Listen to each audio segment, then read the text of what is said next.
What's up, man? What's good? How you doing? I'm alright, man. You excited? Fresh off an accident, but I'm feeling alright, man. Accident? Yeah, we'll stick to the positives, first of all. Yeah. All right, so, bro, you are celebrating the release of your debut album, right? Debut, this is the first one. First one. Yeah. October 23rd. Yes, 10/23. Before we get into the brunt of this interview, because I have a long list of questions ranging from your origins to the music abilities, state of DMV, artistry. Mm-hmm. You know, I want to know, what is your feeling like right now, bro? With everything that's coming to a head, your project coming out, you're doing live performances, like how do you feel? Yeah, I'ma always keep it real. I think that this time has been difficult. We wanted to put out the project back in February, and I think ever since then there have been nothing but setbacks, from, you know, shooting the cover art to doing the listening party to doing the tracks and more. And I think that just means that we got something special. So I kind of feel like this in-between place of like mustard seed faith that's increasing, partnered with just like not worry, but just wonder of what's to come. Yeah, I mean, it's always, you know, before even like this interview, I was telling some people, it's when you're an artist and you're releasing music, it's really a vulnerable state. Yeah. Like, it's something like you're exposing yourself to the world. Yeah. You know, do you have any like reservations for that, or like within yourself, or it's really more about just bringing out like your emotions within this project and the release of it? Like, how does this make you feel? I think I've spent enough time with these tracks now to really listen back to the way I presented things, from lyrics to execution, and considered what is around me. I believe that I paint stories that are from like not only my circumstances, but the ones of those around me. Yeah. And when I'm painting these pictures, I have to make sure like nothing is too obvious, so it could remain subliminal, for the people to remain like just, you know, kind of comforted in their own like stories and what has actually happened. So I may have crazy stories in my life, but I protect the people around me so that I can write and put it out. And so the feeling behind it has just become like contentment. Like, I feel like, okay, I've created this track or a culmination of tracks that reflect not only my like lyrical range, but like my vocal range to, you know, rapping and singing, and I just feel complete. Like, I feel accomplished. And that's something that this project, I think, it exemplifies. Your amazing ranges of not only just rap, but R&B, soul, but then also putting in some Afro beats. Like, you really take it into different levels. And we'll get to dissecting the core of your album, you know, in a later part of this interview. Okay. But I first want people to understand who you are. Yeah. You know, where you come from. So, Richie. Yeah. Can I call you Richie real quick? You sure can. Okay. Tell me your origins, bro. Like just the beginning. Where did you come from? I'm gonna start this story in 2018. 2018, maybe 2015, I'll say. Like, I had the opportunity to be around other artists who are already recording with DAWs and recording with audio interfaces, and kind of teaching me the verbiage around what it means to audio record and record music, and kind of like that home studio sense and more. And I think once I got that knowledge from like 2015 to 2018, I kind of just took it and I was like, no, I'm eager. Like, I have to drop a track. I remember I went to my sister's worship night, and I was like, okay, like, there's some awesome artists here, like, but they were just playing instruments at the time. And I remember hearing a lick. It was like, dun-dun-dun, dun-dun-dun. And I was like, I need to find that lick. I don't know who played it. Everybody was on their instruments. I was kind of confused. I was like, who played that lick? I need to figure it out, because it kind of just felt like something I wanted to write to. And that's when it kind of sparked like this desire to put my lyrics, my experiences to paper, to kind of just find out how to express myself through these words, and hopefully create something that people can understand and latch to. And so around 2018, I figure out my boy Himdi, he goes by the artist named Zamwe. He actually was the one who played it on his bass, and he was like, man, you like this lick? Like, I'll make it a whole beat for you. And he created what became the instrumental for Euphoria, or my song You. And I dropped that February 2018. Wow. 2 weeks later, he had me perform it at his concert. So I was like, whoa, like, yeah, it's a crazy job. You know, like, just fresh into and that was performing. That was your first performance, correct? Yeah. Okay, what was that like? First performance ever, one song, Excuse me. First performance ever in one song, I felt like, oh yeah, and they're gonna be like, what was that? You know, what did he do? But as the time approached, I kept practicing the music, and I never got tired of it. And for me, that has become my sign that the song is good, or it's at least good to me. Good enough that I'll be able to promote it, good enough that I'll be able to perform it, good enough that I'll be able to share the lyrics with people if they're wondering, and, you know, share those stories. So I felt confident. It was like, you know, like I'm going into this singing the songs that I always sing. You know, sometimes artists may struggle with having that type of confidence, especially with their first performance, but it sounds like for you, it came naturally. But I won't lie. Yeah. The confidence came from the platform. I was given the opportunity to lead worship at different churches from like 2014 to 2018. And in those different experiences, you realize in religious settings, not everybody will be religious. And so people come in, they're like, ugh, what are these guys talking about? Or like, what are they doing? Or I would like minister to the students, and the kids would just point and laugh. Like, what is he doing? Like, and those experiences kind of built the grit. Gave me the ability to, you know, go on any stage and just feel like, okay, I'm giving something regardless. So let's just do my job, give the entertainment, the message, the encouragement, whatever it may be, and then go on my way. That's beautiful. Yeah, the confidence came from other sources. It wasn't always innate. Okay. Well, because it seems like your origin really musically started within the church. Yeah. Is religion, maybe even before. Before? Playing clarinet in like elementary school. Yeah. I played it up to freshman year, and that kind of taught me timing like crazy. Word. Okay. And also the recognition of keys. So I can hear a song and I'm like, okay, I know what to sing, or I know where to sing. I know the tempo. I know how to do a flow to this. It just kind of came. But then it was supported by the church and really like fortified. We had the opportunity to be around brilliant instrumentalists, like vocal teachers and more. And I just learned so much about dynamics, range, tone, etc. Exactly, yeah. That's beautiful. A lot of things, especially with Black artistry, a lot of our excuse me now. Yeah. A lot of our most prominent musicians, Beyonce, like people on that type of stature, really start out in the church. Exactly. It's not something that's talked about a lot, especially because if you go on to different layers of R&B, they can start to get a little explicit. So you wouldn't even think they would have those types of relations with coming from the church. But a lot of the same tempos or the tones that we use, the rhythm, harmonic feel, all comes from that. So it's good to see that you're bringing that into your music as well. Is that something that you want people to understand about you when they listen to your music?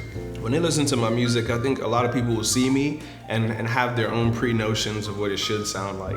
But I want people to know it's like I'm a geek. Like I'm just a regular kid from Montgomery County, Maryland. Like in the essence of things, I'm expressing myself, and I do have this talent, but I do want them to be able to see the authenticity, the rawness of everything. And if that means I got this skill from the church, this skill from band, this skill from, you know, just sitting in the streets of London or whatever, like wherever that has been acquired, I'll let it be known, and I'll try to share that just in the origin or the authenticity of how it's expressed, and also the stories that I tell.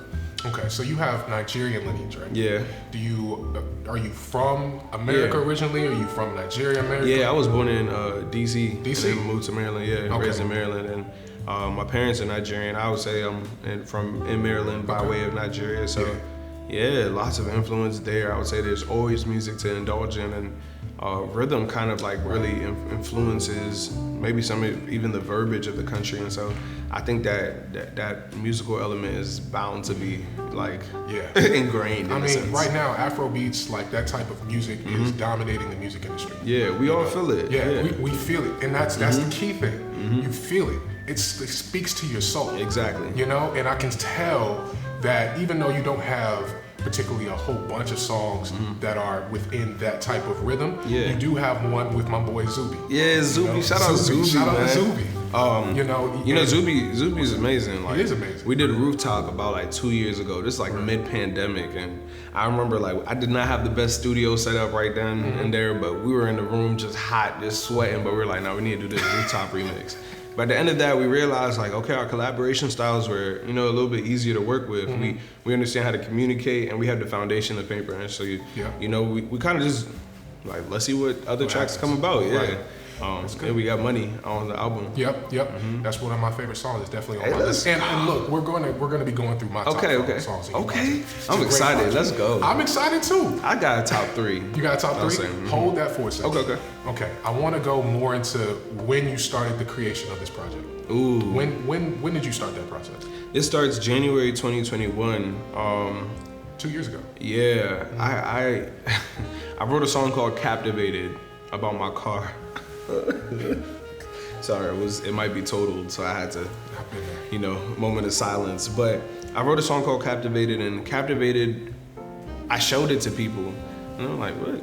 You're singing now? Like, you said you were a rapper. I'm like, I am a rapper, but I will sing. And I think that track for me, it started to birth a new confidence because I sang it, when I finally recorded it, I sang it in a time where I was fighting through grief. I was fighting through a lot of different things. And I think a lot of times when people are angry, they want to scream. I didn't know that I would find that same satisfaction or accomplish that same sensation through singing. It almost felt like my own personal scream. So to release that grief, I feel like every single background track on Captivated was a scream, just like just whatever I was singing. If you listen to that track, there's probably hella vocals, and it's every single track was just me individually, spitting at the microphone, recorded by Blackburn Studios. And I remember just, being in that position where it's there's more to express in this kind of story of what has been already expressed. So Captivated, it was let's expound upon this idea. That started this EP in my head called Rose, which was Captivated, Take You There, and then a song called Needs. And I was like, I got the reaction to Needs, and I was like, let's expound upon this again. And the needs. Okay, I want to stop you there because that was really, and where I don't know how the final track list is going to be set up, but that to me set the tone of the rest of the project. Especially it exemplified your vocal range. One that I didn't even know you could hit. You know what I'm saying? It sounded like some early 2000s Tank type of stuff. And that was the goal, man. I'm not really R&B native. I think growing up I had a peculiar playlist. I would just take my sister's CDs and kind of mash everything together. So I'm mixing Paramore with the Wale with the, that's crazy. What's even happening, right? Wyclef, you're listening to Black Eyed Peas. And I don't think I ever really leaned into what it meant to write R&B, express R&B. And so I remember leaning into this project and asking people around me who are your favorite artists? And I would just listen to those people and repeat. Needs for me, I did want it to be right where it's positioned to turn the project. You have CPT, which is kind of abstract. Exactly. And then you have that needs to follow. Just give people that wonder, what did we just step into? So I definitely want to talk about Color People Time. Let's go. But before that, okay, when you did Captivated, right? Did you want that song to represent the rest of the project in terms of a theme, or was that how did you once you wrote that song, you had the EP out, when did you start putting together the Captivated album? At what point? Was it the Captivated song that led into everything else, or was there some type of euphoric moment where you just had a eureka moment? It's definitely the juxtaposition between where the artist is from Captivated to Needs. I did those 2 tracks solely or individually, and then when I realized that they could come together in a project, I was in Captivated, he's seeing this girl, he's pursuing this girl, he's just it's kind of this heavy pursuit, this wow factor. And then Needs, they're at this point in their relationship where he can't even get through to the girl. It's almost like he's talking through the voicemail, asking what is the aspect that I've lacked to make this relationship work? Asking, what do you need? And so I was like, dang, we have to paint the pictures, draw the lines. How do we get there?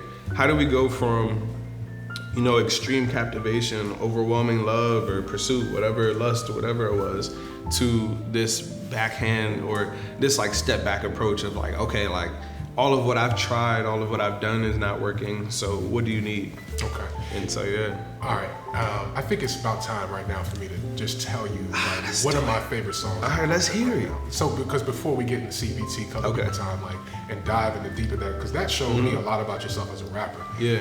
That to me was like the most rapper song because you created a story essentially. Yeah. You know what I'm saying, on that project. But just to run through some of my favorite songs, I got 6 of them. Okay. See That, of course. That's the Yeah. lead single of the album. That's the one I've heard the most of. You know, I think I want Sucker to be the lead single. You want Sucker? Okay. Yeah, Sucker has dropped 10-3. Okay. And See That for me was, if I had to do another single, it would See That, because I don't know, the energy just feels like energy. It's a simple song. Like, you know, you see a girl, she look good, you're like, I'm wishing I could see that again. Like, I don't know, I'm not worried about nothing, but I'm wishing I could see that again. Yeah. Okay, what's number 2? I like 2. that. First of all, See That's amazing. I think the hook is what really captured me. Plus the beat. I don't know who produced it, but it was just like. Yeah, that's HP Black. Shout out to HP Black, man. I'm gonna make sure I tag him correctly. Please do, because that's the one that stood out to me immediately. Second one, HP. CPT. Color People Time, where you just go absolutely stupid with bars. Like, I didn't know you could write like that. Come on, man. I didn't know you could do storytelling like that. Yeah. You know, because it's capturing the moments of you, boarding a plane or going to a different country. Yeah, you know, it was 2019. I was headed from London to Nigeria. Okay, speak on it. Tell us the story. I don't know if I could lead the story too much, just to protect the parties. Yeah, that's fine. Okay. We were leaving London, going to Nigeria, and we had 3 days, and we wanted to make sure that last night felt like, you know, we did something in your London. sister was telling you something. Yeah, my sister's like, Richie, listen, like, there's a little bit of wisdom I can give you, and that's that you need to sleep. And I'm like, we can sleep on the plane. We gonna ball, whatever. That's if we make it, you know. If we make it to the plane. So I think that night, I remember we left her around like 12 a.m., and that's when the night felt like it began. I didn't sleep until like 6, and then we got to the airport like 11 a.m. and everything was like, everything just going to the airport was extreme. And I felt like just this overwhelming humbleness of like, I should have slept. Yeah. I should have just went to bed. It's the way you weave everything together. Yeah. That stood out to me. Yeah. You know, this song is very unique on this project. Like I said before, it's the most rappiest song I feel like is on this project. Like you have different tracks.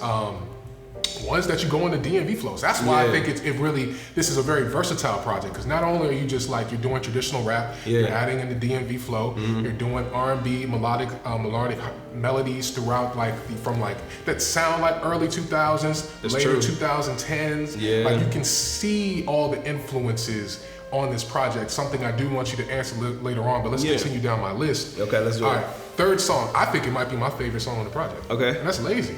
Ooh, Lazy is hard. I was just telling them after the listening party. I don't know if you were there. I came late. Okay, but afterwards, like after Fred asked me like, what's your favorite track? And I said, I think it's Lazy. Lazy Why? is just, oh man. Salima Daniela is a brilliant writer. And I think that when she was going into it and really filling out the beat, first of all, the beat is just full to me. It makes sense. That's my boy Versus. He's out in, I believe, Maine. And when we heard that, she was like immediately writing. So for me, it was like, okay, the energy matches. Yeah. But this point in the album, it's like Lazy. Like it's like Richie getting a chance to really sit down with the girl and say, what do you need out of this? And she's like, you know, like I just need time to grow. And he's like, I need time to grow.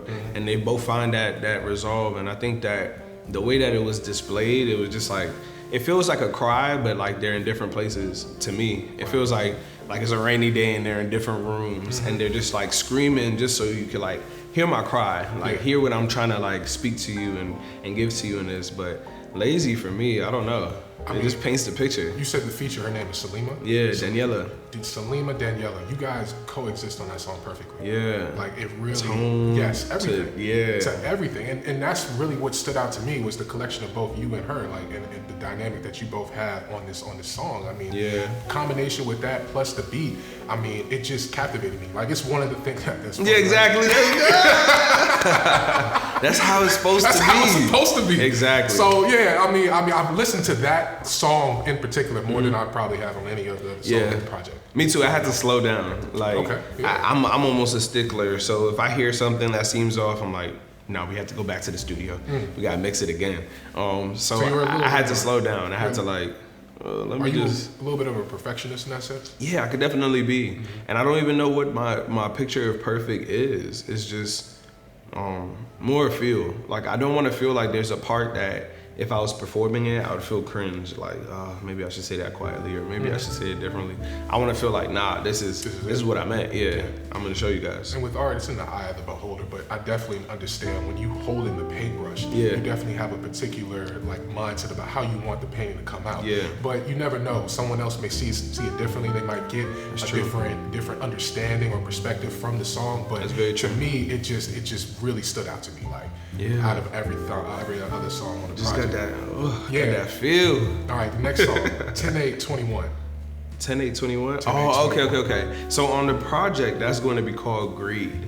Okay. Yeah. Okay. How'd you feel about that? How did I feel about it? Yeah, Wavy was going crazy. It was Wavy. I thought it was Wavy. Wavy is the feature. Oh, that's who it is? Oh, I thought, well, it's Wavy too. Yeah, Wavy's Wavy. She was, I mean, you're able to find, and that's another question I have for her, but you're able to find talented people that go with your sound. Yeah, Do you just naturally have that eye for talent?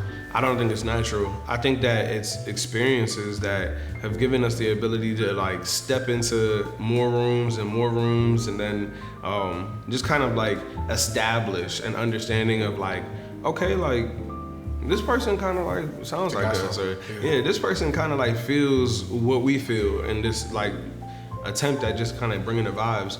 And so, when we do find those barrels or we do find those pockets, we usually just link with the artist. And I'm saying we because I like to keep like a couple people around me who know what my sound is, so they could like keep me accountable in a sense. Like, you know, just and we'll just spot like, what is she writing? Like, what is she doing? And then most times I get the chance to work with those artists, whether I'm doing a chorus for them, like with them, whatever it may be.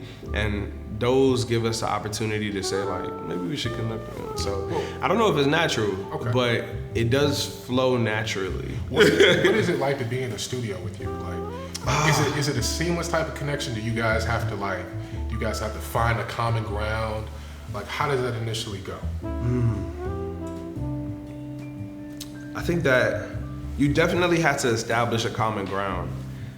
Whether it's we just played basketball yesterday, or we like the same music, the same artist, whatever it is that allows you to connect with that artist and really start a conversation, it's gonna allow you to know how they speak. When you know how they speak, you can kind of know how they would lean towards their writing. Like, I love slang, but I also will speak with great diction. I'll use the highest form of vernacular to impress the crowds, but I understand that slang is that type of colloquialism that blends people together.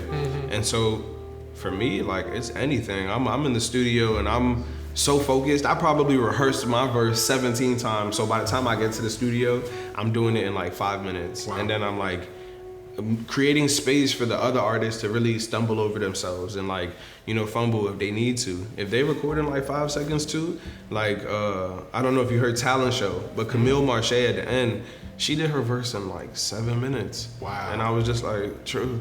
What do you want to do with the rest of the time? She's like, let's do ad-libs. After the ad-libs, it was like, cool, like, well, let's just mix it. Yeah. But it really just varies. I think that I'm trying to rehearse as much as possible and understand my music so I could give that energy just as if I were going to perform it. And I oftentimes will try and have those conversations and kind of share that energy with whoever I'm working with so they can come and attack it at the same rate.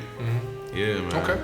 Well, I definitely feel like let's just force what I'm giving out of the people. Yeah, at least. you can tell. I mean, these features are perfect. Like I keep saying, like, I understand perfection isn't something that normally humans can achieve. Yeah. But we always strive for it. And when you see a person striving for perfection, it's definitely noticeable. Yeah. And that's something that you did. So transitioning out of my favorite songs, I'll give you my favorite songs. Yeah. And because I understand we're coming to the near end of this interview. Okay. I want you to go through briefly your favorite songs and why. Okay. From the personally from your album. So I'm gonna give you number one at All right, I'm gonna get. This is I have favorites like every 2 weeks. It changes, but my number one right now is Lazy. Same things that I said. The beat is bumping. I feel like it just paints the scene perfectly. it paints the picture. Second one for me is CPT. I feel like the cadence of it kind of created a bounce that I needed. Yeah. When it comes to me and rapping, like I'm always like I need a bounce. Like I just need a good energy. Yeah. But the conclusion for me was something unexpected, and I think even for me to this day, I'm like, how did I get there? Like, and I think I love that about it. So that's number 2. Number 3 though, sheesh. You know, right now, I'm gonna give it to Litmus. I don't know why. I'm a sucker for Giannis bars. Like Giannis bars just they just do it for me, man. Like I'm like, yeah, go green. Go green, man. Like, you know? Okay. So that's my top 3. Those are your top 3? All right, so now I want to transition to legacy. Oh. I want you to tell me, what do you want when you hear a kid say your name? Yeah. You know, and he's talking about like a true fan. He's really like, he listens to you, like you influence his life. Like, what do you want fans like that to understand about you or to learn from your journey as well as your artistry? For my journey, I hope that it's my journey, my personality. I think my dream or my hope is that people will step into just expressing themselves, or maybe I should emphasize expressing themselves creatively.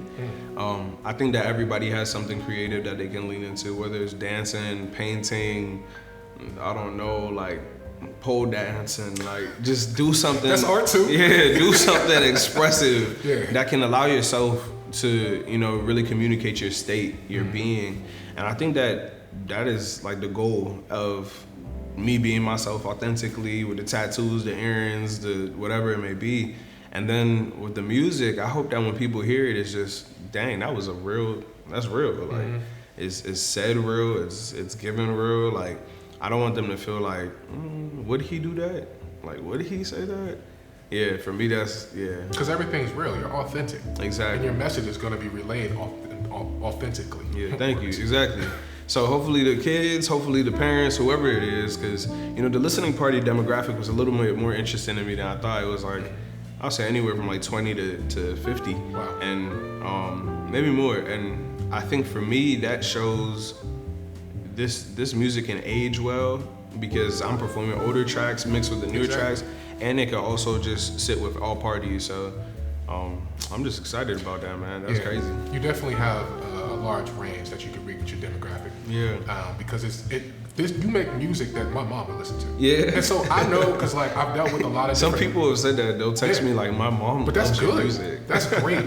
Like the more range of age that you can reach, the longer you'll be able to be a musician. Oh yeah, well, that's true. Of course, like you'll be a musician regardless. But I'm talking about the amount of people that sustain it, you know, and you'll be able to do that. That's true. One of the last questions, man. Let's go. Where do you see Uwem in 10 years? In 10 years, man, let's see. Now you don't have to be modest. You can say I got a Lambo out with a new crib, the mansion. You know, I don't really think about the vision of the cars and everything. That's not you. I know it's me. Okay. Don't get it twisted. But it's kind of like I'm so set in what I like that it's like I don't think about it too often. I do think about like what I could do outside of like my home life and style. Like I hope to like start rec centers, man. Like I don't know how to express it, but when we were younger, I think there was like two options. You in the neighborhood gangs, or you have a group of friends involved in something, whether that's sports or like extracurricular activities. You have to create this kind of like outlet to make sure that you don't find the brotherhood or the camaraderie in dangerous places. And I think that the rec center was that for a lot of people, man. Like for me, I don't know how to ball too well, man. I'm a practice, I'm getting my skills up, but you know, the rec center was still a place where you could go and see your peers and like do your homework and get the internet and all of that. So I feel like just creating resources for those to follow after me. And then I've also thought about like artist development. Like what would it look like to, you know, continue to groom the artists around me and, you know, pour into them what I'm learning from platform presence to, you know, lyricism, whatever it may be. So whether that's like using my home studio to kind of like garner these gifts, or like, you know, driving out to be with those artists, I hope to like just continue to like groom of what I'm learning. it's beautiful, man of the people. I mean, you really like. I give back. Yeah, that's what I'm saying. It seems like you're very prone to give back. You want to reach back. You want to help out the community. You want to be able to feel or have a positive influence on a lot of people's lives, dealing with different ranges. And that's what I love about you. That's what I love about this project. Appreciate I think a lot of it, like you poured your soul into it, and I mean the reflection that you're gonna get back, it's gonna be tremendous. I feel like. Hey man, you know, man, for me it was I don't think I had much in the sense of what I've been able to like grab because of the capital I hold, whether socially, financially, whatever it may be. However, people have been, you know, some have gatekept, but there's also been people who have just poured, like even above like what I expected, above what I truly asked. I think there were those people that leaned in more to see me advance more, and because of those people, I'm like, nah, I have to continue to like pay it forward. Amen to that, brother. Yeah, bro. So as we leave today, as we kick things, as we end things, what are some final words for the people, man? Everyone at home, mom, dad, family, friends, kids that's maybe looking up to you. What do you got to say to them? Man, like I said, fresh off the accident, so pray to Jesus, he's your protection. But more importantly, it's like, nah, there's nothing more. Besides that, like I said, lean into your creativity, man. There's always gonna be more to express, whether it's the trauma that you've experienced, the joy that you've experienced, the love that you're currently in. And I think that through being able to communicate that with people, you find your tribe, you find your people, you find your accountability. So the more you express yourself, the more you'll receive. Amen to that. Well, I appreciate you sitting down. Yo, what? Phenom, this is Mr. Phenomenal himself. I appreciate you, man. Thank you so much. No problem, bro. Yeah. This was a long time coming. We've been talking about doing this for a very long time. Yeah. Shout out to the Burtonsville Collective. Shout out to the Burtonsville. For putting this whole thing together, producing this. You got a sign? You got a sign? Nah. Let's keep it clean. And shout out to Phenomenal Radio. You know my home, man. This was definitely a partnership that needed to happen, and the world is going to be so happy about your project coming out, bro. Man, I have a feeling, man. I'm excited as well. I appreciate that, man, a lot. Thank you. No problem, bro. Hey. Hey, we out.